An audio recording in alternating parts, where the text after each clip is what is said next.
L'actu du web, du digital, de l'IA et de la tech de ce vendredi 12 septembre 2025. D'habitude, en intro, je vous dis de ce joyeux tel jour parce que je veux vous enjoindre à vous réjouir et à faire en sorte que l'IA, le web, le digital et la tech deviennent au service de l'humain, tous ensemble, en forgeant tous ces outils-là pour que ça nous apporte beaucoup. Aujourd'hui, c'est un jour un peu sombre, celui du 12 septembre, où on flirte avec peut-être la fin de nos démocraties à cause de l'intelligence artificielle. Ne nous méprenons pas, je suis un aficionado total de tout ce qui est IA, de tout ce qui est geekerie globalement, parce que je vois les opportunités qu'elle représente. Mais il faut bien se le dire et lancer des alertes ou relayer les alertes lancées quand il y a un sujet grave qui arrive sur la table. Cette fois-ci, il y a un sujet grave et ce sujet grave, il s'appelle Chat Control. Je vais vous en parler dans cette revue d'actu, c'est le sujet à la une, mais rassurez-vous, on parlera de plein de trucs super, de ce que font en France nos politiques et ce qu'ils prévoient de faire avec tout ce qui est réseaux sociaux, écran, tout ça, vous allez voir.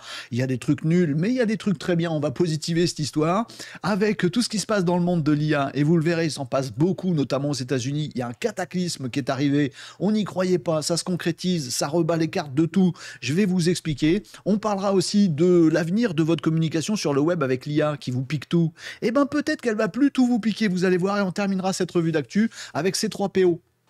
Si un robot doré magnifique qui présage l'avenir du monde, c'est de la science-fiction ou c'est du Black Mirror. On va commencer par Black Mirror et on terminera par la science-fiction. La revue d'actu, assurez-vous d'être bien abonné à cette chaîne, d'activer la petite cloche, c'est important pour ne rien louper de ces infos. Et la première qui est à la une, faut pas la louper, c'est maintenant.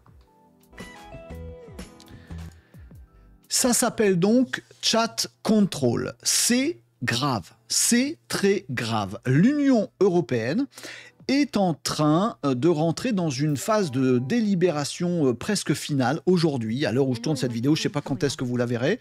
Nous sommes le 12 septembre et l'Union européenne est en train de se positionner là aujourd'hui sur une loi qui est appelée par ses détracteurs Chat Control, qui vise tout simplement à dépasser le chiffrement de nos conversations, sur WhatsApp, sur différentes messageries, etc.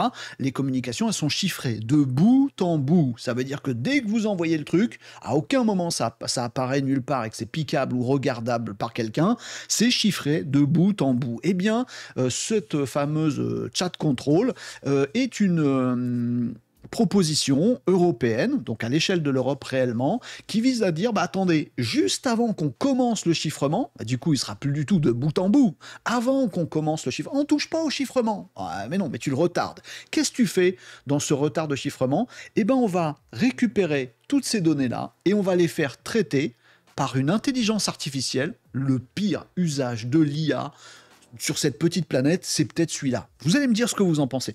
On va prendre toutes ces données et on va les faire traiter par une IA pour détecter des mauvais contenus. Alors, c'est notamment dans le cadre d'une loi, et c'est là où c'est un petit peu chaud, c'est dans des lois sur la criminalité. Alors, il y a des mots que je peux pas dire, parce que là, je suis en live au moment où j'enregistre cette vidéo, mais en gros, pour la protection contre l'exploitation des enfants, notamment sur Internet, voilà, on veut choper les mecs qui font ces trucs-là, et on a bien raison de vouloir les choper, bien entendu. Et donc, on se dit, il y a une super réponse, on retarde le chiffrement et avant que tous vos messages soient chiffrés, on les envoie quelque part, on récupère des données, on vous espionne et c'est une IA qui va dire « Oh là, il y a une blague de Renault qui démarre mal dans un petit message privé à quelqu'un, boum, on déclenche les trucs, alerte, on va aller voir ce qui se passe. » En gros, on est tous suspects potentiels avec un système de flicage. J'ai pas d'autres mots, pardon, enfin il y a sûrement d'ailleurs des mots plus embêtants à mettre là-dessus parce que ce truc est vraiment une atteinte directe à nos libertés individuelles. C'est comme ça que je le vois. Donc ça repose sur cette idée de scanner du côté client, le client-side scanning, de votre côté, d'avoir un truc qui vous regarde tout le temps, votre message, et qui, avant que vous puissiez le transférer et partir en chiffré, donc c'est plus du chiffrement, analyse avec une IA ce que vous faites. Bon, très clairement, les défenseurs du progrès humain, de l'IA au service de nous, notre humanité, notre élévation, notre vie sociale, sociétale, notre intelligence et notre sagesse, des gens comme moi, comme plein d'autres créateurs de contenu, chercheurs, etc., on monte au créneau contre ce truc-là. Oui, on est à bloc sur l'IA, médicale, l'IA pour l'éducation, l'IA pour s'élever, pour se rendre plus intelligent, pour mieux vivre ensemble, pour pallier le handicap, pour faire tout un tas de choses vertueuses pour l'humanité, pas pour tomber dans ce genre de système. Donc on monte tous au créneau. Tiens, j'en profite. Ouais, c'est comme quoi le sujet est important.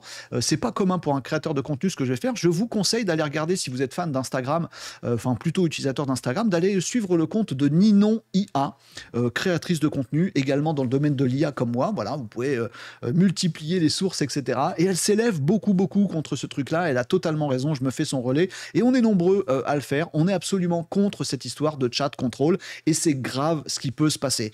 Alors autant parfois j'entends beaucoup critiquer les IA chinoises par exemple. Oui, mais elles sont pas démocratiques, le score social, les algorithmes, et puis maintenant on va brancher des IA qui vont analyser les Chinois. Ouh, on n'en veut pas. On est en train de faire exactement pareil, voire clairement bien pire. Alors c'est pas fait. C'est pas fait, mais la bataille est lancée. En ce moment, là, le 12 septembre, les différents parlementaires à l'Europe doivent se positionner là-dessus et positionner leur pays. Voilà. Et puis, s'il y a une certaine proportion, je crois que c'est 65% de représentation de la population européenne qui sont pour, ça va passer.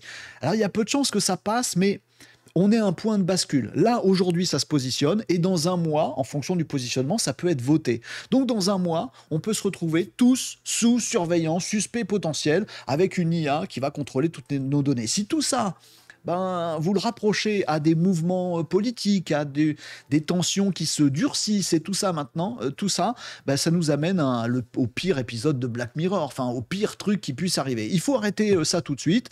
Je vous parlais des créateurs de contenu, je vous parlais des chercheurs. Il y a plus de 600 cryptographes, chercheurs en sécurité, des scientifiques de 35 pays, qui viennent d'ailleurs de co-signer une lettre ouverte expliquant pourquoi ce scan massif des messages privés c'est un danger pour la démocratie. C'est un danger pour la démocratie. J'espère qu'on s'en rend compte. Et vous pouvez tous être partie prenante. Donc, ils nous disent que ça va compromettre totalement la sécurité, la vie privée de tous les citoyens européens. Alors, on a du mal à mettre l'IA au service de l'humanité et du bon côté de ce qu'on veut développer chez nous. Puis en même temps, là, il y a un projet de loi qui vise à mettre l'IA tout en haut pour nous surveiller, nous fliquer, le machin. C'est une horreur. Je caricature à peine ce que je raconte, un petit peu, parce que je vous donne l'information rapidement. Mais c'est assez dingo. Donc je vous partage ce truc, je le fais pas, je le fais très rarement, prise de position politique et tout ça, mais je trouve que ça, c'est pas politique ce que je suis en train de vous raconter. D'ailleurs, vous pourrez aller regarder sur ce site-là, vous tapez Fight Chat Control, comme c'est écrit tout en haut, donc c'est un site public qui a été fait par certains gens qui s'élèvent aussi contre ça. C'est pas, c'est orienté pour vous faire signer une pétition et avoir des informations sur l'évolution de ce chat control au niveau de l'Union européenne. Vous allez pouvoir voir les États membres qui sont favorables à cette règle, les États membres qui sont opposés. Vous pourrez aller regarder dans la liste des pays qui sont opposés. Vous ne trouverez pas la France, parce que la France n'est pas encore positionnée à décider là-dessus. Peut-être qu'il faut faire, bouger les choses. Je fais rarement, quasiment jamais d'appel à un truc. Pour moi, c'est transpolitique, tout ça. C'est social, sociétal et c'est global. Vous ferez votre tambouille politicienne après. Ça me regarde moins. Mais ça, pour moi, ça nous touche, nous, directement. Et donc, il faut qu'on s'élève contre ça. Voilà, je prends parti. Vous allez encore me dire que je suis pas neutre. Non, clairement, j'essaie d'être objectif. Là, j'ai du mal à l'être parce que je suis contre. Voilà, tout simplement. Et parce que, en plus, par ailleurs, ça ruine totalement, même si ce truc va pas au bout. Et il faut pas qu'il aille au bout, soyons clairs. Même si ce truc va pas au bout, on va garder dans notre esprit le fait que, l'IA, c'est le truc pour nous contrôler tous, nous fliquer, et tout ça. Et tout ça sous couvert de oui, mais faut bien qu'on lutte contre la criminalité, et donc, tu vois, non, si tu as des doutes sur quelqu'un, enquête, police, justice, encadré, dans certains cas très particuliers, peut-être. Mais là, globalement, pour la population européenne, avoir un chat contrôle, non. Non, voilà. Et tous ceux qui soutiennent ce truc de refuser ce chat contrôle, je les soutiens, que ce soit mes petits confrères créateurs de contenu et autres, je suis disponible sur www.renault-décode.fr pour parler de ça avec vous. Sachez quand même que la France n'est pas tout à fait complice de ce truc-là et qu'il y a une vraie bataille en France aussi. Là, je vous ai parlé de l'Europe. Je fais un peu long, mais le sujet est vraiment grave. Donc, j'essaie de vous donner différentes pistes. Ne vous dites pas non plus, tiens, il y a certains partis en France qui sont positionnés contre, puis d'autres qui n'ont rien dit encore. Bon. le truc est en discussion en France, et je vous le dis, dans la classe politique française, au Parlement, à l'Assemblée nationale, pardon, il y a également un débat là-dessus, avec certains qui poussent des lois qui me paraissent judicieuses sur leur objectif, de dire tiens, par exemple sur le narcotrafic, ça je crois que j'ai le droit de le dire sans être banni, il y a des lois qui visent à durcir le ton et à supprimer, à faire tout ce qu'il faut pour qu'on n'ait plus de narcotrafic. Et du coup, dans cette loi, il y a tiens, est-ce qu'on mettrait pas la main dans le chiffrement des messages privés de pouvoir les regarder? Ah oui, mais du coup, ça ouvre la porte. Et puis, il y a d'autres parlementaires à l'Assemblée nationale qui réfléchissent au truc sous un autre angle. Ouais, narcotrafic, t'as raison de lutter contre et tout le reste de la criminalité, bien sûr qu'il faut. En même temps, si on ouvre la porte sur l'espionnage avec une IA de tout ça, on va pas y arriver. Et donc, il y a des amendements de différentes lois qui ont été écrites par le passé, où on voit des députés qui proposent des amendements, qui pour la plupart sont votés d'ailleurs, qui disent, attendez, on avait dit que ça, par contre, ce serait pas autorisé pour regarder ce qu'on fait dans nos messages privés. Et ben, on va rajouter, par exemple, le fait que tous les processus qui viseraient à retarder le chiffrement, on les autorise pas non plus. Ah bah du coup, ça va mettre un coup de pied dans ce truc chat control européen. Ou alors, on va dire, il y a des petites astucettes qui disent bon bah d'accord, on va pas toucher au chiffrement, mais on va inventer un système où en fait chaque communication chiffrée sur le web doit s'accompagner d'un fantôme, en gros d'une troisième personne dans votre conversation que vous ne verrez pas, qui va aussi participer à la conversation, comme ça la justice pourra piocher dedans si elle veut. Du coup, on touche pas au chiffrement, mais en fait, il y a un autre gars fantôme qui vous écoute et qui récupère toutes les données.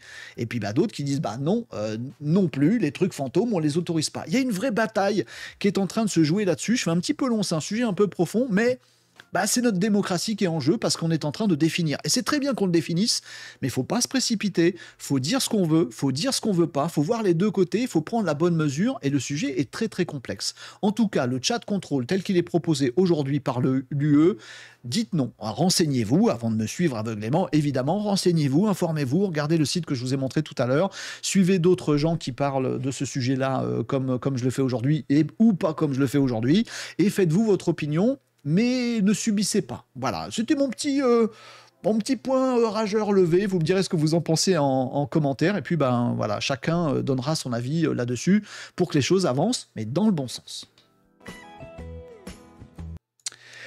Bon, un autre sujet qui fait bouger l'Assemblée nationale dans le monde du digital, mais c'est pas toujours, hein, donc on va pas se plaindre d'avoir des commissions d'enquête à l'Assemblée nationale qui attaquent de façon approfondie, de façon documentée, avec des méthodologies de recherche, des sujets de tous les jours du numérique tel qu'on le vit tous. Et il y en a un qui est dans le collimateur des politiques. Faudra qu'on m'explique vraiment pourquoi, à un moment ou à l'autre, c'est TikTok. Bon, eh bien, il y a une commission TikTok, voilà, à l'Assemblée nationale, dont vous pourrez trouver le rapport en ligne sans aucun problème.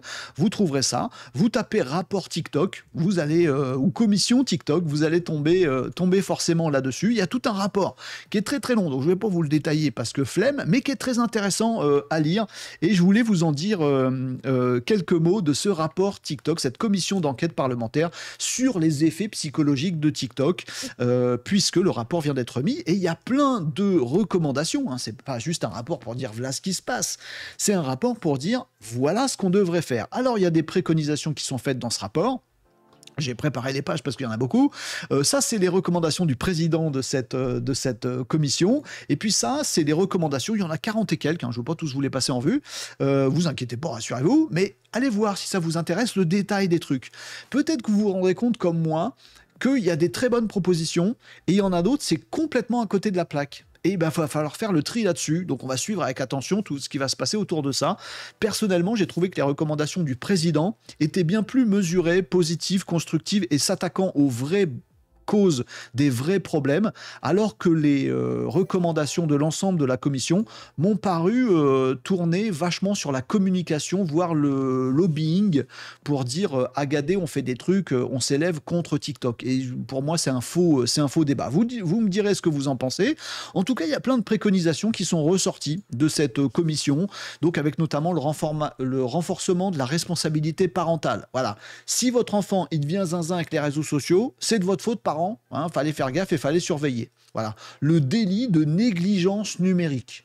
Bon, c'est un petit peu élevé aussi, justement, à l'heure où on n'arrive pas à faire rentrer le numérique comme il faut à l'école, où on ne parle pas aujourd'hui de ces sujets algorithmiques, réseaux sociaux, IA encore moins à l'école. Bon, on va dire, on va créer un délit de négligence numérique. Alors d'accord, ok, dans des cas extrêmes. Bon, est-ce que pragmatiquement, il ne faudrait pas commencer à l'école à parler de tous ces sujets-là tranquillement, de façon apaisée, et d'éduquer voilà, de parler de tout ça et d'avoir des cerveaux qui sont mieux formés, voilà, et pas soumis à ces algorithmes, etc., etc. Bon, ça préconise aussi bien sûr la suppression des smartphones dans les lycées dès janvier 2026, et puis l'interdiction de plein de trucs. Moi perso, je suis pas pour, voilà. Donc l'interdiction des écrans pour les moins de 15 ans. Alors attention, dans écran, il y a télé aussi, hein. Messieurs, mesdames les politiques, vous faites comme vous voulez, faites comme vous voulez. Voilà. Bon, suppression des écrans pour les moins de 15 ans, couvre-feu numérique. Enfin, il y a plein de choses, certaines mesures qui me paraissent nounouilles et d'autres qui me paraissent bonnes. Bon, pour ma part, hein, c'est mon opinion personnelle. Je pense qu'on se trompe de débat. Et puis encore de problèmes en fait quand on s'attaque déjà à la partie TikTok, puisqu'en fait on nous parle de commission TikTok, alors que moi à mon avis il faut pointer du doigt les contenus et les algorithmes, hein. Et ben il y a aussi ceux de LinkedIn qui sont bétifiants pour les professionnels. Oui, mais on s'en fiche. Ah bah non, hein, on peut pas dire que c'est spécifiquement sur TikTok, à mon avis, ou Instagram, ou choisissez le réseau de votre choix. TikTok des effets qui sont assez costauds sur certaines choses. On en pense qu'on veut, mais à mon avis, il faut un peu élargir le débat. C'est pas juste une bataille contre TikTok et partir là-dessus. Ça me paraît un petit peu à côté de la plaque. Je pense que c'est plus une question d'hygiène numérique et comment on adapte notre société à tout ce qui se passe en ce moment, voire comment on fait respecter les bonnes règles d'hygiène numérique. Voilà. Peut-être qu'on peut se dire effectivement que 3 heures de scroll infini, c'est pas ouf. Peut-être qu'on peut se dire effectivement que passer tout son week-end, samedi, dimanche, parce qu'il n'y a pas école, qu'on voit pas les potes, à scroller à l'infini sur les réseaux, c'est peut-être pas ouf non plus. Oui, c'est une question d'hygiène numérique, à mon sens. Et puis je pense que la plus grande partie des mesures qui sont là, notamment sur la deuxième partie du rapport, donc les recommandations des gens qui ont fait le rapport, c'est beaucoup de lobbying et de communication. Il faut communiquer plus là-dessus, il faut donner plus de moyens, il faut renforcer les gens qui vont signaler des choses pas bien. Il faut, vous voyez, on s'élève, mais en fait on fait pas grand-chose de concret directement. Alors que dans la première partie du rapport, les recommandations du président, elles m'ont paru vachement bien. En gros, il y a à boire et à manger, et il faut construire le monde de demain. Vite, hein, parce que les algos des réseaux sociaux, on les subit déjà depuis très très longtemps, et puis on en profite également depuis très très longtemps.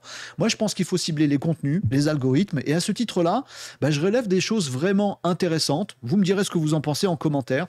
Donc, surtout du côté du président de cette commission, j'ai trouvé qu'il y avait par exemple la notion de pluralisme algorithmique. Moi, personnellement, je kiffe. Le fait de dire, attends, à partir de maintenant, sur tous les réseaux sociaux, bon là c'est ciblé TikTok, mais à mon avis, sur tous les réseaux sociaux, on doit pouvoir choisir ces algorithmes. Au moins obliger ceux qui éditent, qui fabriquent ces réseaux sociaux à dire, tu as plusieurs choix d'algorithmes. Tu vois, soit le mode vas-y scroll comme un foufou, soit le mode clickbait, vas-y propose-moi des trucs qui m'en mettent plein la tronche, soit un mode non, oriente-toi sur des choses qui pourraient m'inspirer et que je connaîtrais pas déjà.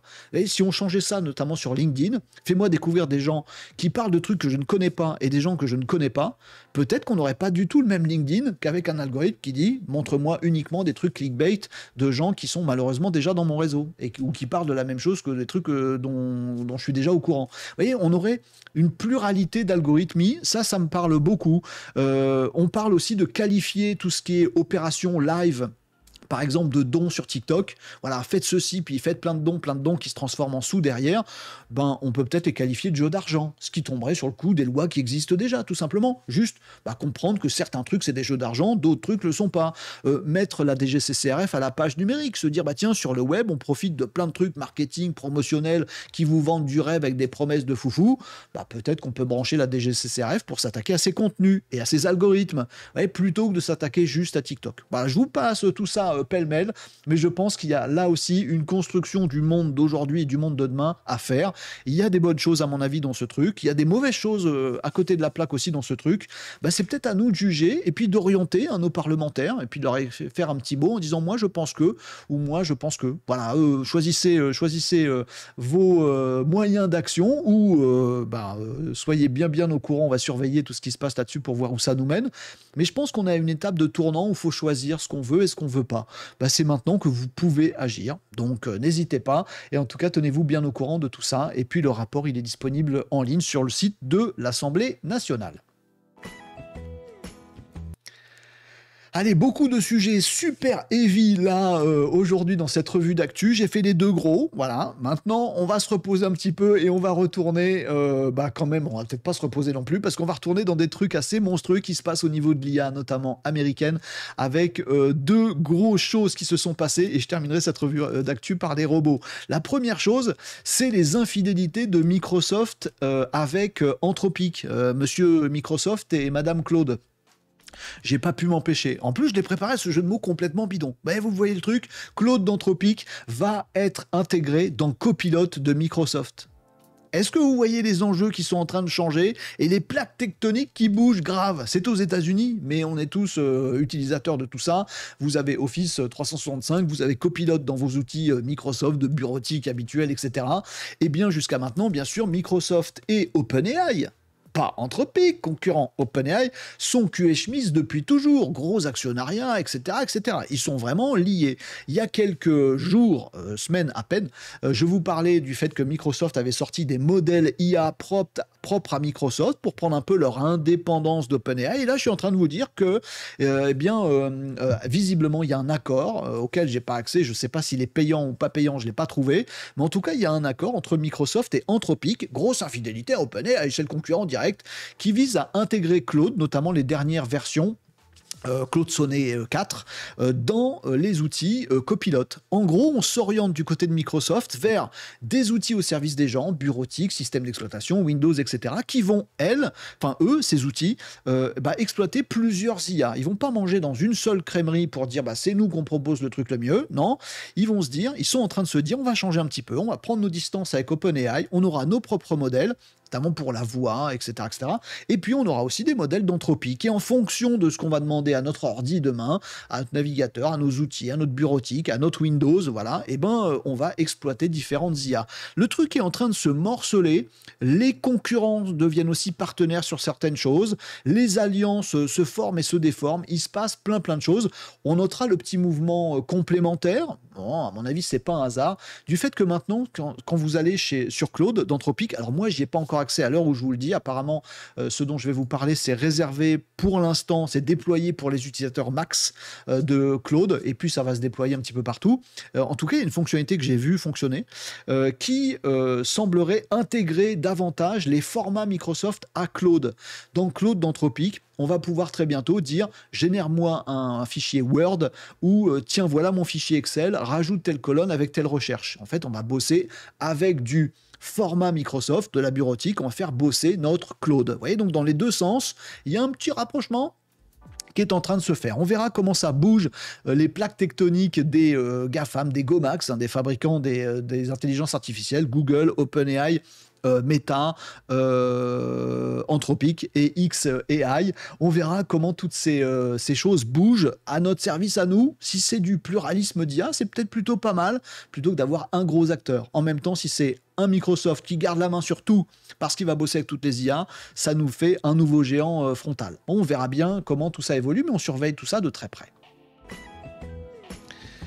Et la news qui agite tous les gens qui s'intéressent à la bourse de la tech, aux valeurs de la tech, c'est l'opération entre OpenAI et Oracle. Alors, je vous parlais juste avant du fait que OpenAI et Microsoft, petites infidélités qui commencent à s'ancrer très fort.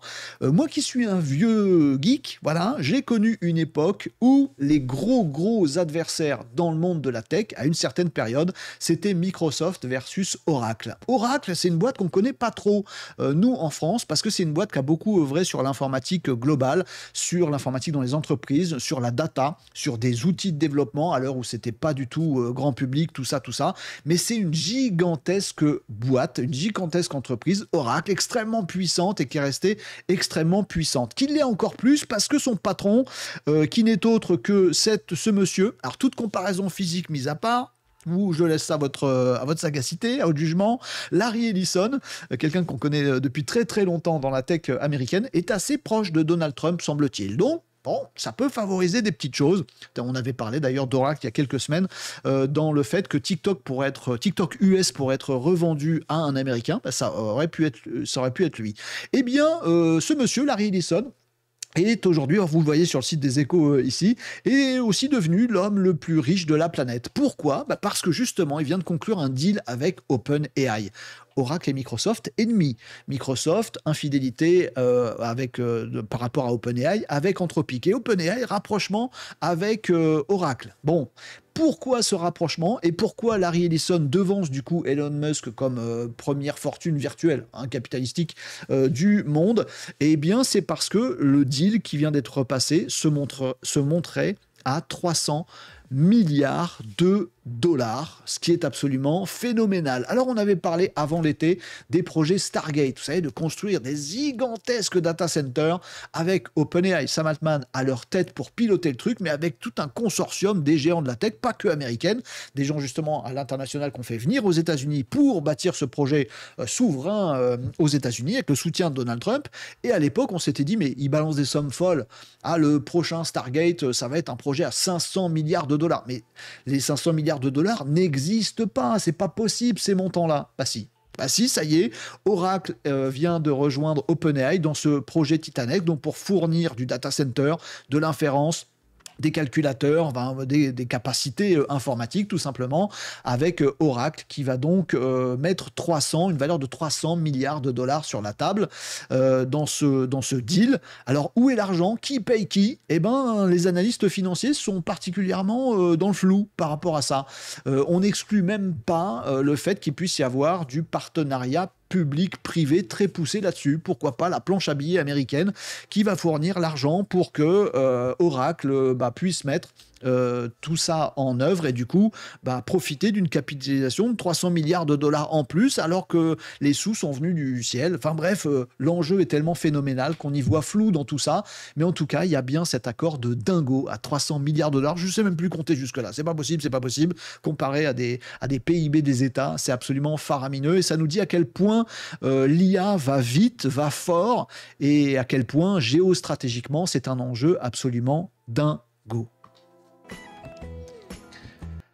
Allez, s'il vous plaît, basculons dans des choses un peu plus terre à terre maintenant. Ah bah oui, de quoi on va parler? On va parler de RSL. Qu'est-ce que c'est RSL? Really Simple Licensing. Il n'y a pas mieux comme petit mot de code pour ce service-là. C'est quoi le RSL? C'est important que vous sachiez, notamment si vous avez un site web, une présence sur Internet. Beaucoup d'entre vous me parlent du sujet. Tiens, les IA vont aller piocher dans les données de tous les sites de la planète. C'est déjà bien sûr ce qu'ils font, évidemment c'est comme ça que c'est construit, toutes les données qui sont des données que nous, utilisateurs, on a écrites sur Internet, et ben les IA les prennent, voilà, sans nous demander notre avis, on n'est même pas au courant, et puis fabriquent des IA, mais IA qu'on va questionner demain plutôt que d'aller sur des sites web. Donc les IA sont servis de nos contenus, sans notre accord, sans rétribution ni rien, on peut même pas les interdire, et puis elles font le taf à notre place après en se servant de notre savoir. C'est pas bien. On veut un modèle qui soit un petit peu contrebalancé dans tout ça. Et très souvent, vous me dites, c'est quoi le moyen sur mon site web pour interdire aux intelligences artificielles de choper mon contenu pour s'entraîner? Voilà. Est-ce qu'on peut mettre ça dans le robot.txt? Voilà, les geeks parmi vous connaîtront ce petit fichier qui permet de donner des instructions à n'importe qui arrivant sur votre site web, des petits robots, des machins, etc., de crawl, de scrap, etc., de dire, attends, avant d'accéder à mon site web, tiens compte de ces remarques, j'ai mis ça dans un petit fichier, le robot.txt. C'est un fichier TXT. Bon, est-ce qu'on peut mettre un truc dans ce robot.txt pour dire aux IA, non, tu rentres pas. J'arrête pas de vous dire non. Sauf que peut-être qu'un peu oui quand même. Voilà, et c'est le principe de RSL. RSL, donc c'est un peu l'équivalent du robot.txt. C'est un petit fichier, alors je vais vous montrer, les geeks vont adorer. Ils vont dire c'est tout simple, les pas geeks vont saigner des yeux.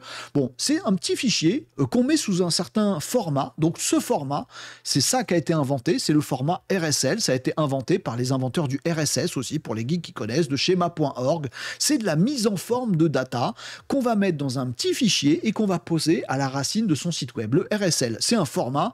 Est-ce qu'il va être utilisé par les IA ou pas? Ça, c'est un autre débat. Mais est-ce qu'il existe, qui peut être utilisé par les éditeurs de sites web et qu'il est censé être compris par les IA pour qu'on puisse leur donner des instructions avant qu'ils nous piquent tout? Oui, c'est censé. Est-ce que ça va le faire? On va surveiller. En tout cas, le format existe et ils se sont mis d'accord, hein, ce petit consortium, d'ailleurs très très soutenu par des fabricants de CDN, enfin des gestionnaires de CDN, par Cloudflare, par des réseaux, hein, également, par plein de gros acteurs du web aujourd'hui, soutenu ce Really Simple Licensing. Et vous l'avez vu dans le petit code, c'est un petit fichier dans lequel on va pouvoir dire t'accèdes pas. Ou alors, si tu veux accéder, ça coûte tant. Ça coûte tant de requêtes que tu vas faire avec ton IA.